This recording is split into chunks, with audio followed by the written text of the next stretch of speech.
Então nós vamos começar aqui com a engenharia genética, biotecnologia e engenharia genética. O que é engenharia genética? Então, gente, muita atenção.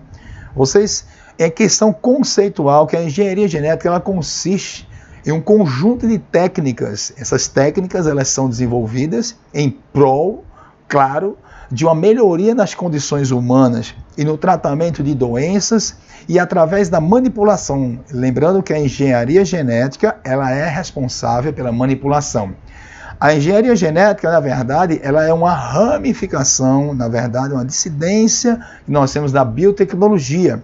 Então, a biotecnologia são técnicas, mas não necessariamente você tem um envolvimento da manipulação do DNA. Já a engenharia genética, ela caracteriza-se exatamente pela manipulação do DNA e, a partir dessa manipulação, o desenvolvimento, a procura do desenvolvimento de determinadas situações de cura, tá? Ou de manejo para determinadas doenças ou melhoria genética. Então nós vamos trabalhar alguns tópicos dentro da engenharia genética. Lembrando que é óbvio que nós temos uma condição, um conceito da sua importância, como citei anteriormente, que é a priori que conhecer os genes. Uma vez conhecendo os genes através do seu mapeamento, isso caracterizando-se pelo projeto Genoma, determinando-se o seu sequenciamento, podemos identificar características genéticas e, a partir daí, trabalhar com as melhorias possíveis e adequadas para o bom desenvolvimento da saúde pública, da saúde humana. Então, nós temos aqui, a gente pode dizer exatamente que a engenharia genética ela vai apresentar vários pontos que trabalha exatamente no conceito de criar clones, um ponto que nós vamos trabalhar, terapia gênica, a produção de transgênicos, a cura de doenças, como dito anteriormente. E nesse diagrama você percebe que nós temos, antigamente falava-se em ciências biológicas, e para você estudar tudo que era envolvendo ser vivo, manipulação de genes, teria que se trabalhar dentro do curso de ciências biológicas. E a partir do momento que a ciência ela foi ficando cada vez mais complexa, isso abriu um leque de opções e hoje nós temos vários cursos onde você pode trabalhar a engenharia genética sem necessariamente trabalhar ciências biológicas, ok? Então vamos lá. Primeiro ponto, nós vamos trabalhar a técnica de DNA recombinante. O que é a técnica de DNA recombinante?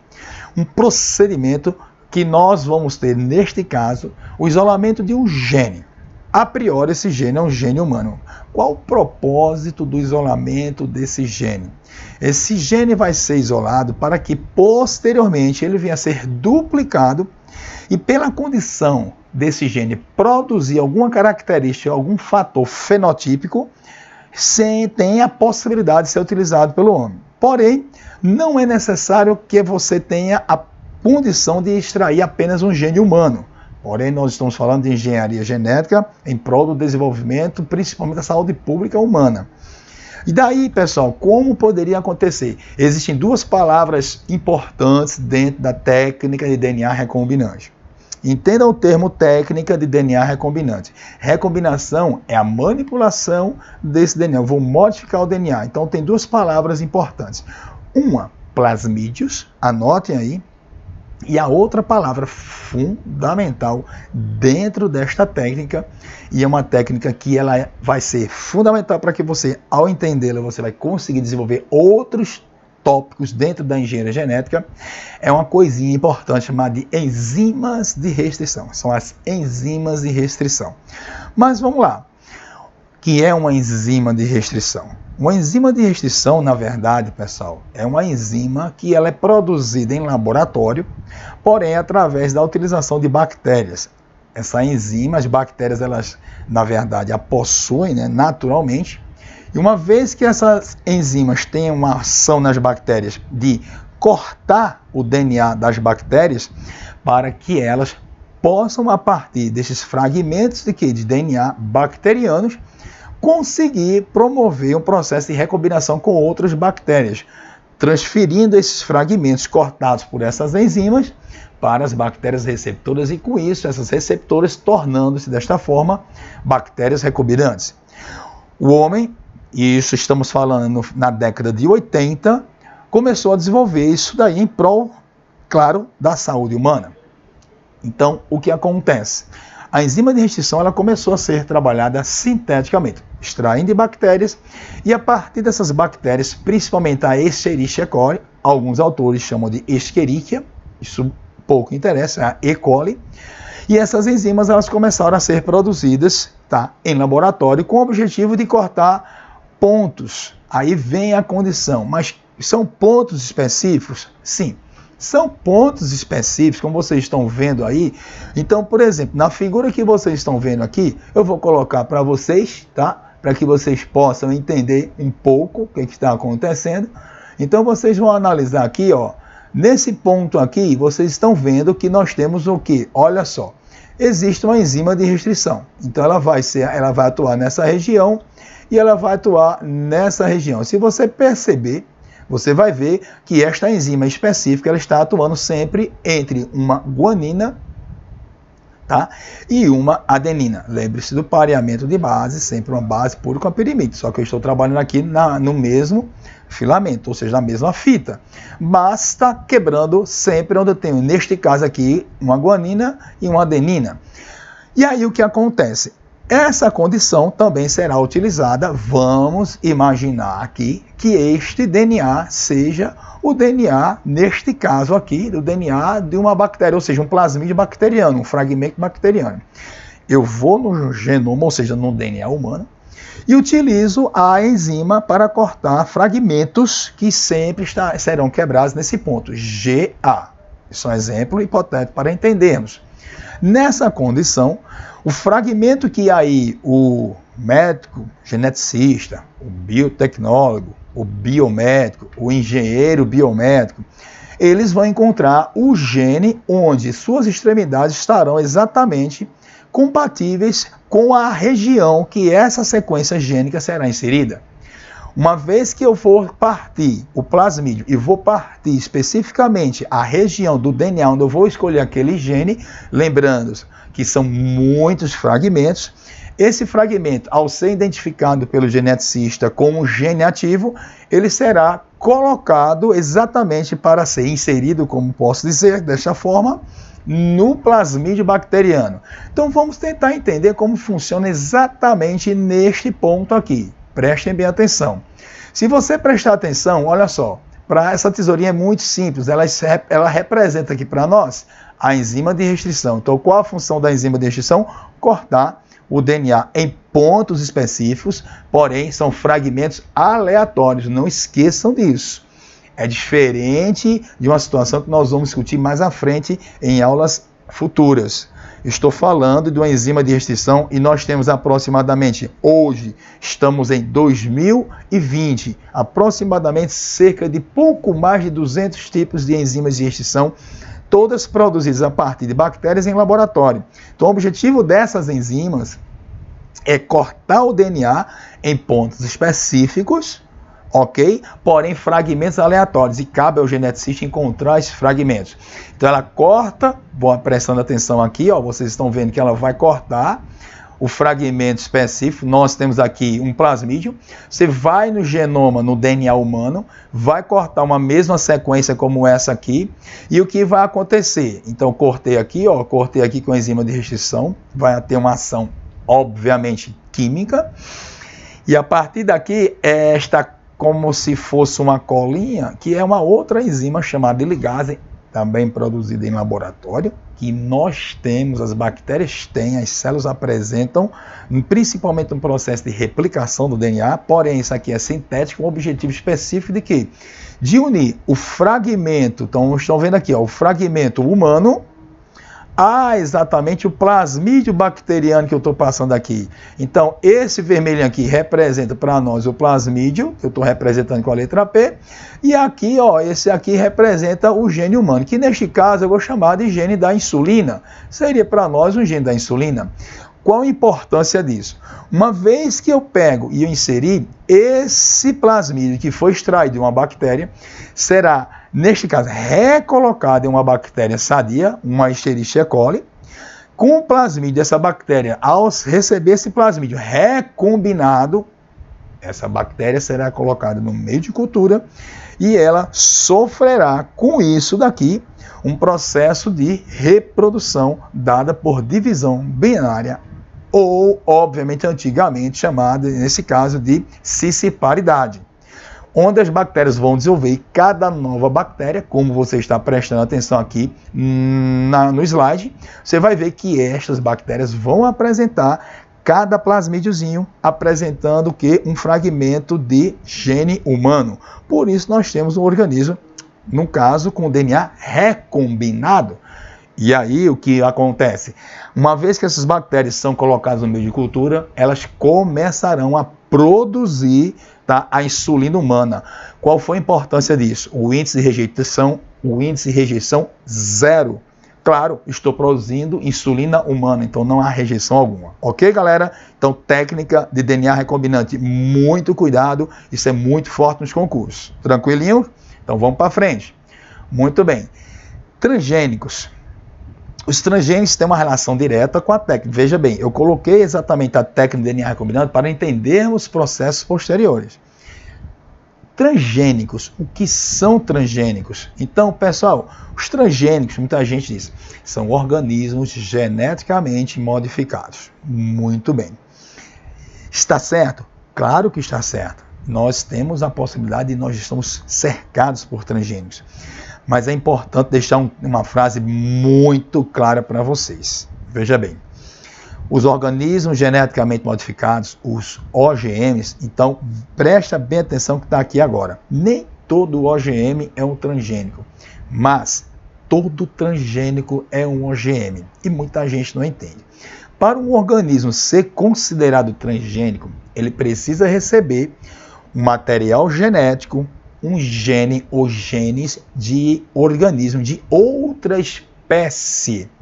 A partir do momento que um organismo, uma espécie, recebe um gene de um indivíduo da mesma espécie, ele pode até sofrer uma modificação genética e ser um OGM. Mas como é da mesma espécie, eu não posso chamá-lo de transgênicos. Então, assim, para ser considerado transgênicos, não esqueça, para ser considerado transgênico, obrigatoriamente aquele organismo que está recebendo o DNA ou um gene proveniente, terá que ser proveniente de indivíduo de uma outra espécie. Então não esqueça, é um conceito clássico. E obviamente nós estamos cercados por transgênico. Essa coisinha aqui que você está vendo à sua direita, e eu vou colocar aqui exatamente agora, tá? Tá vendo aqui? Eu vou marcar um X. Esse símbolo aqui, esse é um símbolo que, obviamente, nós tínhamos até aproximadamente o ano de 2002, 2003, uma obrigatoriedade das empresas que trabalhavam com transgênicos de mostrar isso daí. Hoje em dia, 2020, nós não temos, no caso nós, quando as empresas, elas não têm mais a obrigação de colocar este símbolo indicando que naquele produto há alimento transgênico. Então isso gera uma polêmica, gerou e continua gerando uma polêmica muito grande com com as ONGs, com os ambientalistas que defendem essa questão de que toda empresa que realmente manipula ou comercializa transgênicos precisa avisar a população que há realmente a presença desse produto. Esse símbolo aqui, esse triângulo amarelo com a letra T preta, é a representação clássica do transgênico, ok? Mas vamos ver então como é que se forma um transgênico. Então vamos lá. Vamos prestar atenção agora neste slide. Gente, muito simples você entender a questão do transgênico e a questão da importância disto. Então vamos lá? Vamos pegar primeiro aqui, então vamos partir aqui. Eu tenho uma bactéria, certo? E essa bactéria ela vai produzir uma toxina. Então, o que é feito aqui? Essa toxina ela é produzida a partir de um gene. Vou, como geneticista, extrair este gene. Na verdade, peguei o DNA, especificamente pode ser do nucleóide ou do plasmídio. Lembre-se, no nucleóide você tem um DNA circular. E os plasmídeos vão apresentar principalmente os genes mais ativos de modificação de estrutura bacteriana, pois são os plasmídeos os principais responsáveis pela variabilidade genética das bactérias. Entretanto, o DNA nucleóide também é importante, mas os plasmídeos são muito mais intensos nessa modificação. Uma vez que eu extraí aqui o DNA, o gene da bactéria que produz a toxina, eu vou estimular a sua replicação. Então, é assim como se eu estivesse clonando, duplicando, copiando esse gene. Muito bem. Uma vez que esse gene ele foi copiado, tá? Eu vou inseri-lo no embrião, e isso é muito importante. Evandro, eu posso inserir o gene no indivíduo adulto? Não, eu tenho que inserir na condição embrionária, seja de uma planta, seja de um animal, para que no momento que ocorra a diferenciação a partir da divisão, o desenvolvimento daquele embrião, é na diferenciação que todos esses genes serão repassados para as células. Então eu preciso colocar na célula mãe, no embriãozinho. E após essa condição dele sofrer os processos de divisão, segmentações, tá? Eu terei todas as células com esse gene que eu estou modificando esta planta. Então, se você prestar atenção, eu tenho embrião de uma planta aqui.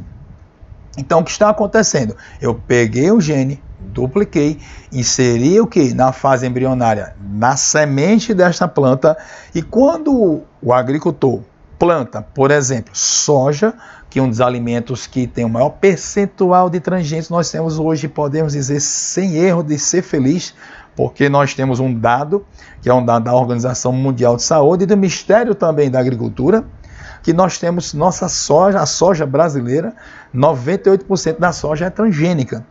E neste momento, esse gene que está inserido aqui, quando eu estou plantando, tá, esta soja, nascerá a soja, porém com a toxina. Qual a vantagem disso? A vantagem é que qualquer inseto ou uma praga que venha comer esta soja transgênica será eliminada pela toxina.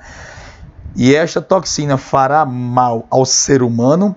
Bom, existe uma fiscalização pelo Ministério da Agricultura e através dessa fiscalização existe uma, vamos dizer assim, uma margem de aceitação de produtos transgênicos que é dada em aproximadamente cerca de 3% naquele produto comercializado.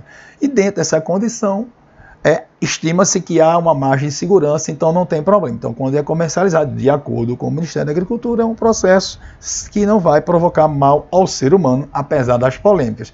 Então, essa planta aqui, essa soja, é uma soja que vai ser comercializada, consumida, e aí tem um adendo que essa soja simplesmente ela vai ter uma defesa contra pragas, e aí com a vantagem disso. A vantagem, obviamente, primeiro, um melhoramento nutricional. Eu posso não jogar só uma toxina, como eu posso também implementar numa planta ou em um animal um gene que possa potencializar a produção de proteínas.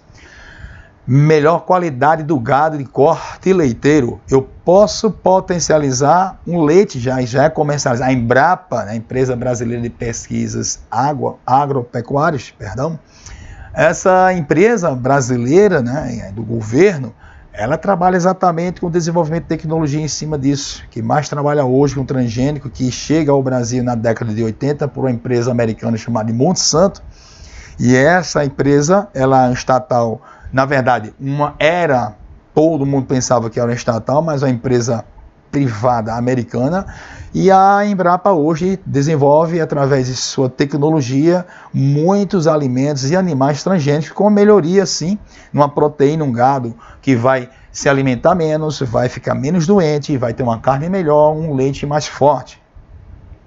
Tratamento de doenças, através da manipulação do gene, eu posso, obviamente, produzir vacinas gênicas, como temos hoje o desenvolvimento através de universidades federais e pesquisas de vacinas onde são, por exemplo, doenças como esquistossomose, onde eles trabalham exatamente retirando um gene do Schistosoma mansoni e fazendo com que o corpo, o indivíduo a ser contaminado, o homem a ser contaminado com o agente, neste caso aqui, o agente etiológico é o Schistosoma, imediatamente ele tendo recebido esta proteína responsável pela reprodução do cistosoma, quando o homem recebe o cistosoma, o sistema imunológico já está estimulado a produzir uma proteína, ou seja, produzir um anticorpo contra o cistosoma. São pesquisas que estão bastante adiantadas, tá? Desvantagens, lembrem-se, estamos colocando as desvantagens, mas dificilmente nós teremos essas desvantagens nos concursos, tá? Então fiquem atentos a isso aí. Recombinação danosa, ou seja, a possibilidade de maiores mutações, criação de vetores mais resistentes, a gente pode, exatamente a partir daí, podemos desenvolver insetos que seriam resistentes muito mais que nós temos hoje, processo de adaptação muito mais rápido e a proliferação de pragas muito mais incidente, promovendo epidemias e até pandemias, se fosse o caso, tá? Então aí são apenas alguns dados para a gente ficar atento, mas vocês precisam ficar bem mais atentos à questão das desvantagens. Tranquilo, gente? Então nessa primeira videoaula nós falamos de DNA recombinante e de transgênicos, ok? Façam os exercícios, não percam a segunda videoaula, que é a sequência do módulo Engenharia Genética. Tchau, tchau, galera. Até a próxima videoaula.